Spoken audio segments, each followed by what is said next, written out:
This is an R Media podcast. Marie Claire presents You're Gonna Want to Hear This. I can still feel the pain of not being loved by her, the pain of being ostracised and hated so much that she was violent towards me. Between my mother and between what my stepfather did, it's had a really huge impact on my relationships, both friendships and intimate partner relationships.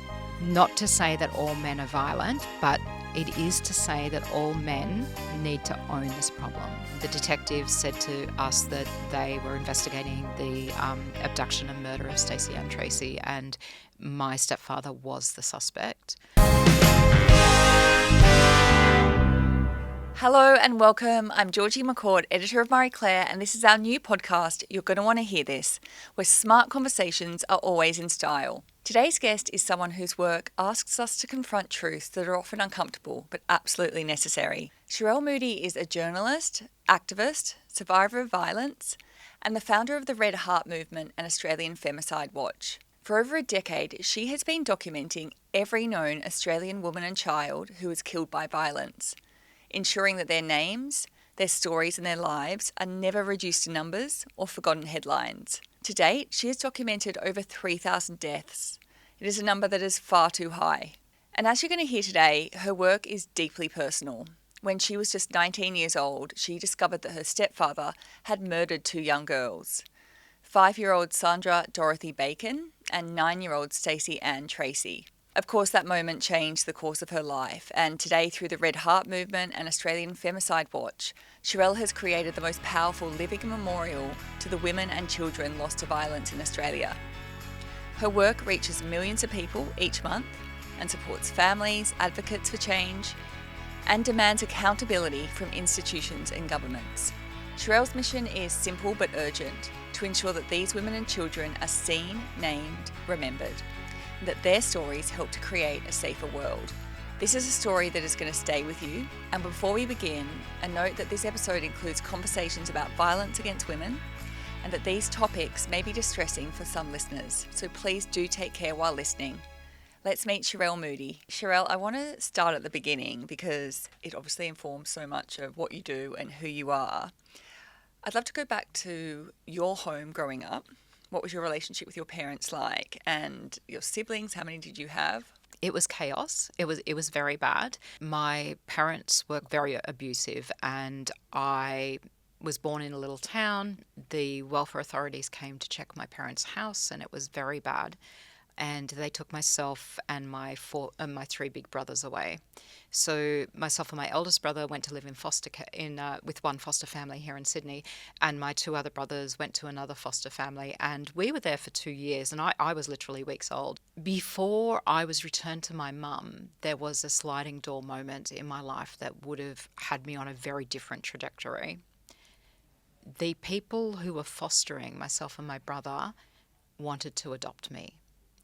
And my mother said no, my parents said no, and so I was returned to them.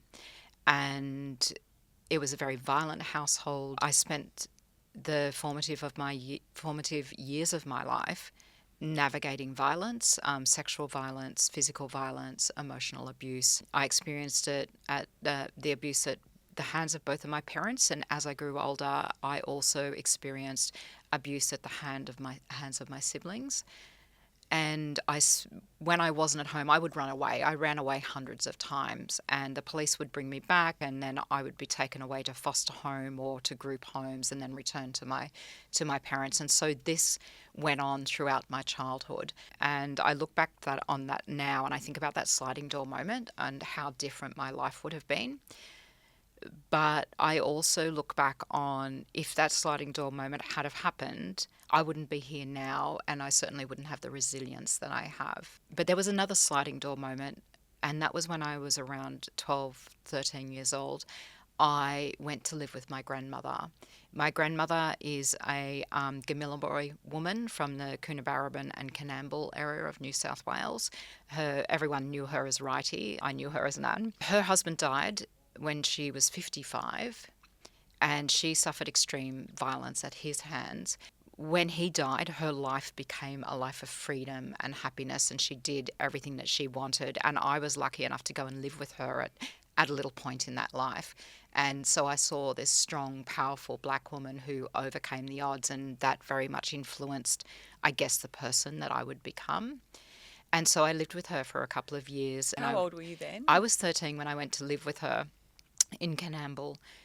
When I was 15, my mother and her new husband came to visit my nan and me in Canamble.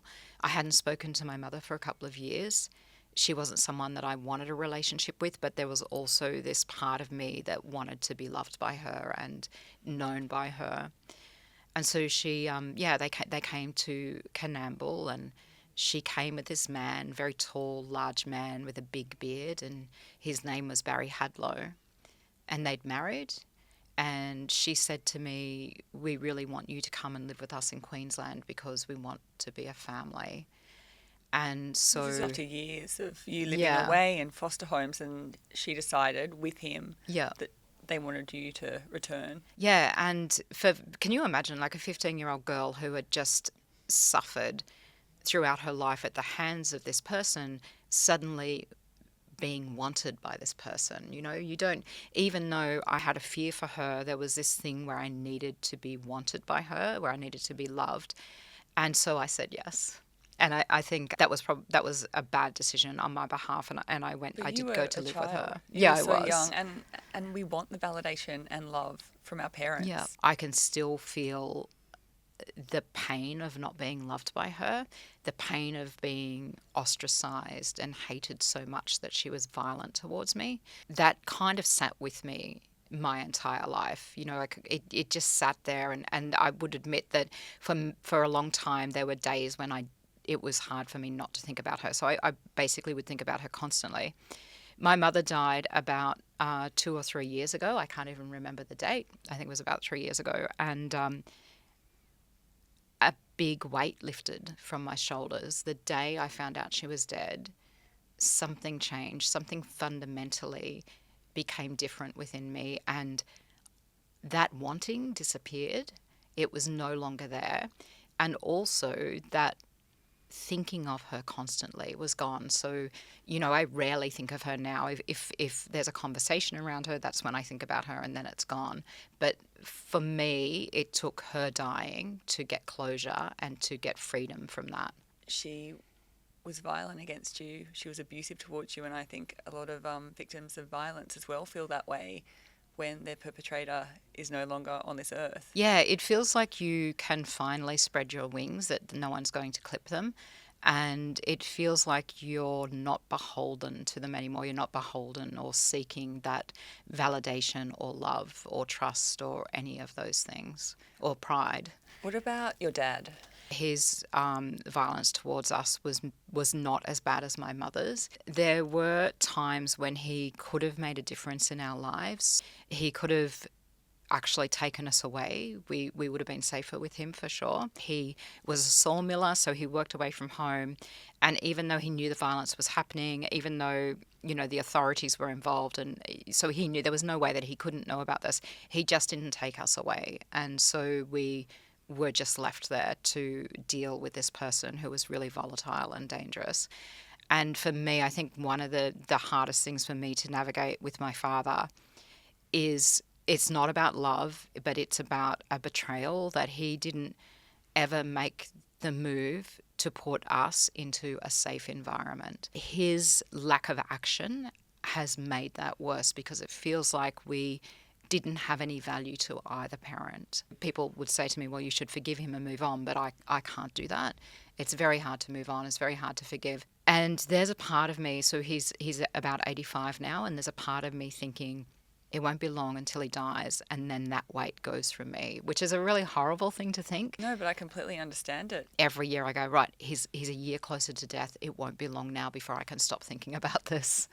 Yeah, and I feel like a real shit human for that, but it is what human. It is. You're human. You went back to live with your stepdad, who you just met, so your mum had turned up. Here's Barry. I went up to Toowoomba, a little place in Toowoomba. They had a small cottage outside of town. My 4 little sisters were also there. My three brothers were old enough to have left home, and my sisters were quite young when he married my mum. He was kind of loud. He liked to gloat. He loved to be the centre of attention, and he liked to tell you these grandiose stories. And one of these grandiose stories was about the time he spent in jail. So he told us about this bar fight, and it was really detailed. It was really spaghetti western, like it was on TV. And he was in a bar fight with a man, and it was, all knuckles out, and he king hit him, and the man fell over and hit his head, and he died. It was very dramatic. And he was charged with manslaughter and had to serve 22 years in prison, and big, he was heroized himself in this story, but he heroized himself about prison, about, finding God and becoming a Baptist church minister and, learning how to live a life free of violence. So it was this massive story. Back then there was no Google. We didn't know. We wouldn't have even thought to go and search him in the state library or something. We had no idea. We believed him. No one told us different. My mother didn't tell us different, so she backed that story up, and so there was no reason for us to have any fear of him other than that he had been violent once and now he appeared not to be. I lived with them for maybe about 6 months and it wasn't working, so I quit school. I was 15, I dropped out of high school, I got a job as a Jillaroo in Longreach, and then for the next 4 years I bummed around. I did the job at Longreach. I went to the Northern Territory for a while, did some Jillarooing there. I worked at a piggery, and then when I was around 19, I was working at a fish and chip shop in Toowoomba, back in Toowoomba. One of my kids' sisters called me and said, Sherele, we'd really love to see you. Can you come home? Come see us in Roma.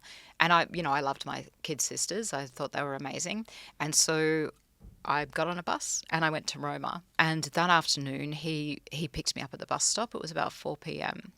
And when he picked me up, he was telling me this story about this little girl who went missing that morning in Roma, and how, he was going to join the search for her because he was a member of the State Emergency Service and it was his duty. Very excited about this. He was so excited about it. And he did do that. He went home. We went home. The next morning, he got his orange SES suit on, got in the car, drove off, disappeared for the day, and was at that search for that little girl. Roma is a very small town, and the disappearance of this little girl was a big thing for that town, and a lot of people were out searching. So it was not, the fact that he was with the SES as well meant it wasn't such a surprise that he would be doing this, so because, that's his duty and everyone else was doing it. He was at my mother's home, at our home, the morning that Stacey Ann's body was found, around 4 days later. I think it was a Friday. She was 9 years old. 9 years old. So they found her half naked, wrapped in the bottom half of her body was wrapped in a garbage bag right next to the tip, so maybe about 100 metres from the tip entry. She was quite hidden in the bushes. A couple of men in the SES found her. They were doing a bush sweep and they just stumbled upon her. It was really lucky that they did find her. That afternoon, the police came to the door. They had a search warrant. There was about 30 officers all up, a couple of detectives. They took Barry into my parents' bedroom and they sat myself, my mother and my little sisters down at the kitchen table. And I can still see that kitchen table today, the half-cooked coffee, the dirty stuff on the table, my mother sitting over there and me and my sisters sitting close together. And the detectives said to us that they were investigating the abduction and murder of Stacey Ann Tracy, and my stepfather was the suspect. And they were searching the home for evidence relating to the crime. We were blown away. My mother was really argumentative with the police and was defending him and saying it wasn't possible, and she was with him all day. And about an hour or so later, they took him out. They took evidence bags out and they towed the car away. I walked out of the house and I walked into town, and walking into town meant walking past the police station. And I saw a friend sitting on the front deck of the police station. She was very close friends with one of my brothers, and so I went up to chat with her, and she was saying to me how she'd heard he'd been arrested and she was worried that he'd hurt her children because he used to babysit them, and she was crying. And I was trying to comfort her, and I was just a kid. I'm 19 and I didn't even know what to do in this situation. And this detective that had been there this morning and that had told us came out onto the deck and saw this woman crying and saw me, and she, talked her down and managed to get her to go home. And then she said to me, I want you to come in and have a look at some stuff. And so I went into this room, and there were all of these items laid out on the floor, including a child's backpack and shoes and a little sports skirt. And there were sheets and a rug and some other items there. And I knew that stuff had come from my home. The minute I saw it, I was like, that's from my house. Did you take that today? And she explained to me, no, this is what was found with Stacey Ann's body. And so in that moment is when I became a witness for the prosecution, because I was able to identify, I could provide that link. Then I said to her, I asked her, why did he do it? And she said, even the best psychiatrist in the world couldn't tell you that. Only he can tell you. I think I wanted her to give me the reason. And when I look back on it, she's right. We can surmise about why people do this, but we can never know. And the reality is that he never told us why. He pleaded not guilty and proclaimed his innocence until the day he died. And that's when she told me the story of Sandra Dorothy Bacon. So that's when I learnt that he had murdered another little girl. Sandra was a 5-year-old in Townsville. About 22 years before he met my mother, he enticed her into his house. He was her neighbour. And she didn't come out. He raped her and murdered her. He wrapped the bottom half of her body in a corn sack, hid her in the boot of his car. Within 24 hours, he was charged with Sandra's murder. Now, the police knew to focus on him because he had raped a girl when he was 16, but he never went to jail, but he had the conviction. So they knew who they were looking for from the start, or the most likely perpetrator. And they knew to look at him in Roma because obviously he was on parole and it was in his criminal record that he had murdered Sandra. So the links were very easy to make for the police. Now, your mum, she knew his history. 100%. Which is shocking. She knew his history. She knew he was lying. And she still brought him into your family home. And she supported him until the day he died. He met my mother a few weeks after being released from jail on parole. And the people who introduced her said, be careful of him, he's a child killer, and told her about the case and that he'd just been put on parole. And they partnered up really quick, and I think they married within a few months. It was a very fast relationship. Yeah, she knew who she was bringing into the house. She knew the potential danger that he would have on my siblings. She never told anyone about the history. She didn't tell any families or anything like that. She never spoke about his history to us. And then after he was charged, she denied that he was responsible, and she gave evidence for the defence. And he died in prison in around 1997, and she was still married to him up to that date. It wasn't just the fact that she fully supported him; it was the fact that she spoke about Stacey Ann in a way that no murder victim should ever be spoken about. She victim blamed her. She shamed her. She even slut shamed her. It was a 9-year-old girl. She said she was asking for it, but it was someone else who did it. She demeaned Stacey Ann's family. She would do anything to deflect blame from him and his actions. And so I took that guilt on as well. So the way that my family treated Stacey Ann. What's your relationship with love like now? How do you feel about love? Between my mother and between what my stepfather did, it's had a really huge impact on my relationships, both friendships and intimate partner relationships. So has been detrimental for me. It's been really hard for me to connect with people and very hard to trust. I feel like I'm often disassociated, I just kind of disconnect. If there's, for instance, if we have a fight, if I'm in a relationship and I have a fight, I think that the worst possible thing is going to happen. We're going to take a quick break here. Coming up next, Sherele talks about how she turned personal tragedy into national impact. We'll be back in a bit. Your podcast, She Matters, there's such connection. I feel such connection to the victims that you are talking about in these podcasts. So I think you inspire connection despite finding it challenging because of what's happened to you. Yeah, with the interviews that I do for the podcast, I really take on board what families say to me. And I've always done that. I've made some missteps. I've got things wrong, and I've taken on what the family said to me, and I've adjusted what I do, because I think that they, even though I think I'm right, this actually has an impact on them. And if it's having an impact on them, then it's going to have impact on others. And so I need to change. But yeah, like it's really just been a case of listening, learning, and just walking side by side. Let's talk about the Australian Femicide Map. It documents every woman and child killed by violence in Australia. And I think in the last 10 years, there's over 3,000 names that has gone up. Yeah, so the Australian Femicide Map and its sister project, the Memorial to Women and Children Lost to Violence, is basically, if you cut it down to the nuts and bolts, they're a database of women and children killed in Australia. I've put more than 3,000 deaths on there over the last 10 and a half years. Some of them are historical, but most of them are modern day, so in the last 10 and a half years. The idea of that, there was a few reasons that I did that. First, because I wanted to have a place where families knew that their person's story was maintained. The other thing is that I wanted it to be a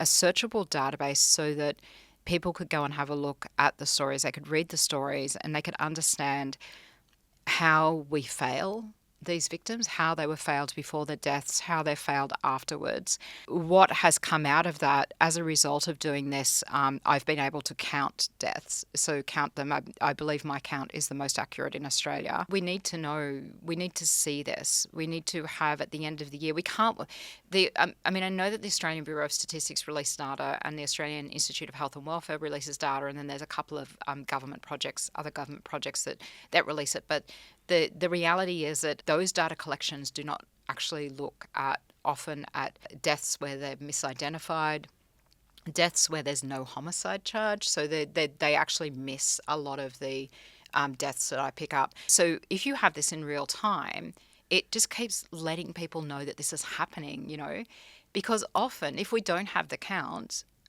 people think that it's only happening once or twice a year when the media latch onto a story and make it a big story. So, for instance, and no shade on these victims at all, or their families. This is not a reflection on them. But, when Eurydice Dixon was killed or Jill Meagher, those deaths spurned action. But a lot of people believed they were the only deaths in those years. Do you know what I mean? But you're kind of saying, well, actually, a lot of other women have died and we're just ignoring them. We need to see this. We need to see it all the time in order to understand it and in order to fix it. So many people question why women go back when there's been violence, and then they go back. And this features again and again in the stories that you share. The woman will go back. What's your answer to why women go back? Because we as a society make it impossible for women to leave. The way in which we respond, especially to domestic violence, is really fragmented. So, for instance, you might go to the police and get a really good response at one police station, but the same person goes with the same story to another police station and they say, come back when it gets physical. The next time it gets physical, she could be dead. And we see this all the time. A lot of domestic violence support services will say to women when they call, I understand you need help, but I can't help you until you leave. But they don't get the resources to leave. Yes, there are options to physically leave, but they are not ideal. If a perpetrator is really smart, they're going to know which hotel you went to because they know the system already.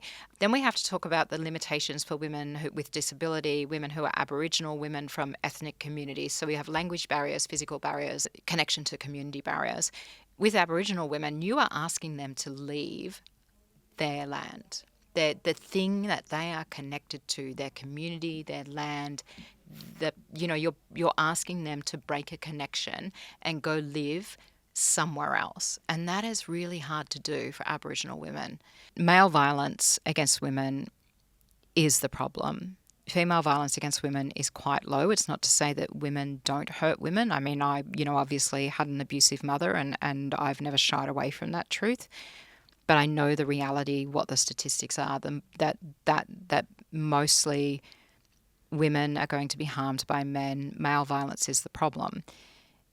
Not to say that all men are violent, but it is to say that all men need to own this problem. It takes immense bravery and courage to do what you do every single day.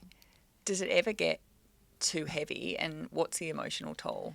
I tend to conserve all of that emotion for the women and children that are killed, and the women who come into my DMs and say, hey, look, this is what I'm going through at the moment. Where do I turn?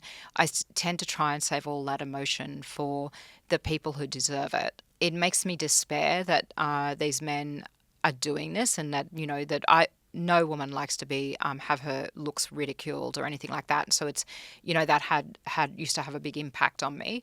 But what I've done is I've decided that I will take their comments and turn it into a positive. A lot of the work that I do, people don't realise happens through working with the families behind the scenes. So I do all of this stuff behind the scenes, but I don't get any government funding for what I do. So my decision when I started to sell my T-shirts was, I'm going to use these men's misogyny to sell these T-shirts in order to end violence against women. And I think it's a perfect circle. And that's what I do. I just, take their comments and I publish it. And then I put a slide in there saying you can grab this T-shirt at wherever. At the end of the day, their misogyny is paying for my work, and I think it's a beautiful thing. I think that's wonderful. I think that's wonderful. But also putting their comments up, like people have to see this is what we're talking about. We're not just making this up. These are real men making these comments. Can I say you're sitting here and you're wearing a T-shirt that says "Difficult Woman"? It's the most fabulous T-shirt. You wore it to our International Women's Day event, and I love it. I mean, I love, all of your merch it's fabulous. Tell me about, because there has to be joy in our work, or else we have to find joy. Tell me about the joy in your work. My joy at the moment is, I think it's in Stacey's Sanctuary. So that's that apartment that I bought for women leaving violence. I bought it in September last year, and I finally finished all the renovations, got it fully furnished and stocked with food, all the stuff that any woman could need, including like a really cool vacuum cleaner. I never thought I would do this. I never thought that I would be able to do it. Never even thought that I could do something like this, right? And I'm currently talking to a woman who looks like she's going to be the first resident. Wow. Yeah, so I'm just, we're having the chat, and she's getting all her ducks in a row. I know that what I do makes a difference for families, but in this case, I'm actually making a material difference. And I think that's really important, because we live in a country where we make enough money off taxes to house every person here. We can house every Australian, but we don't. And I don't think that a woman should lose her life or be injured or suffer psychologically because she can't get a safe home. And so, it's only one home, but at least it's contributing to the solution, not to the problem. And so it's really nice to have something that's really material, so I can see physically the impact, because the work that I do, even though, I know what the impact's like, but like the podcast, I don't see the results physically, That must have been an incredible feeling, like putting the food and the toiletries and the shampoo and that must have been it was so a good. real milestone. I think some of the really favourite parts of doing that was I had this guy, such a good bloke. His name's Paul. I call him Paul the plumber.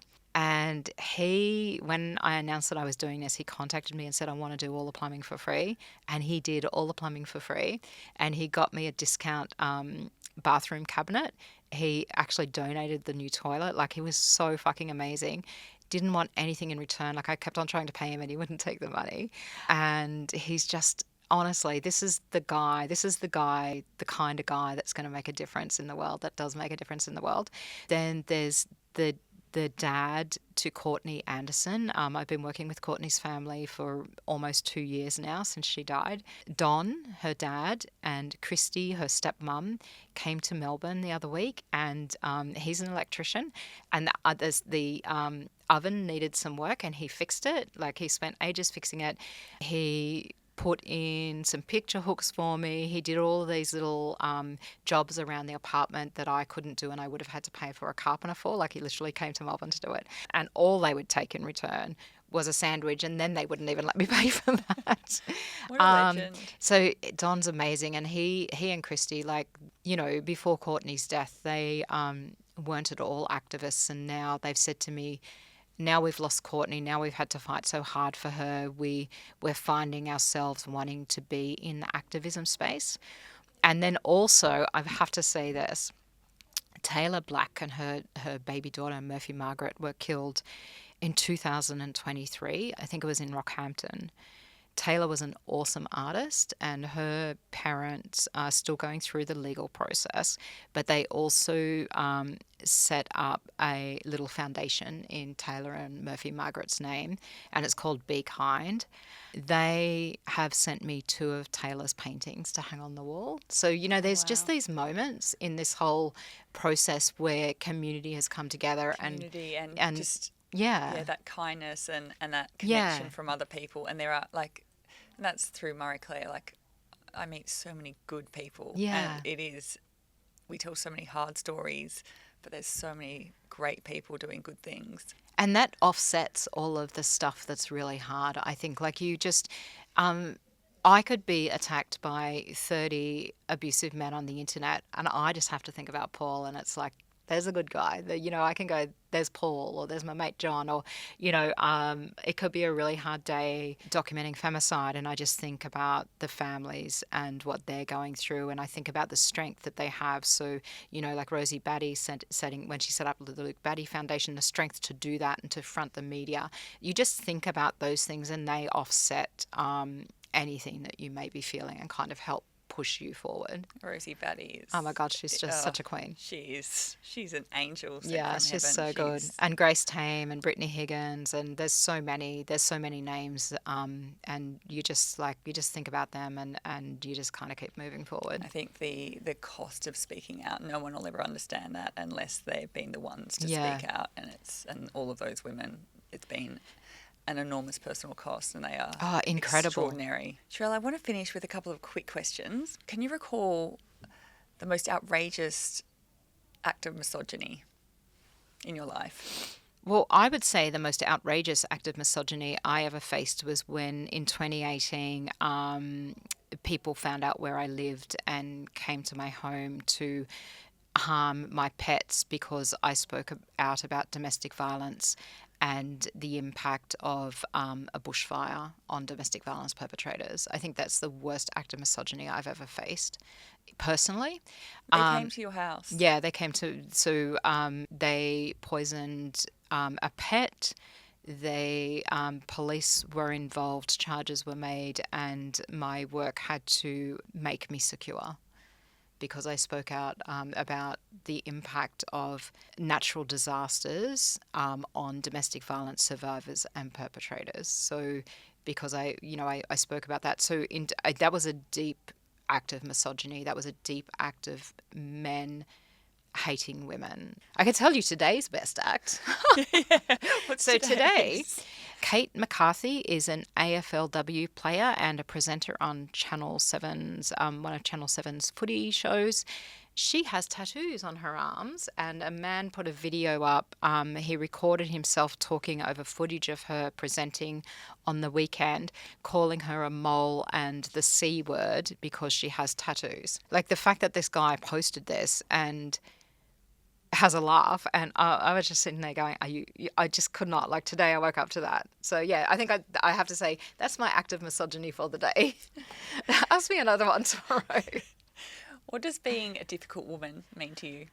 It's all the things. It is standing up. It's doing what you want to do for yourself. It's taking control of your life.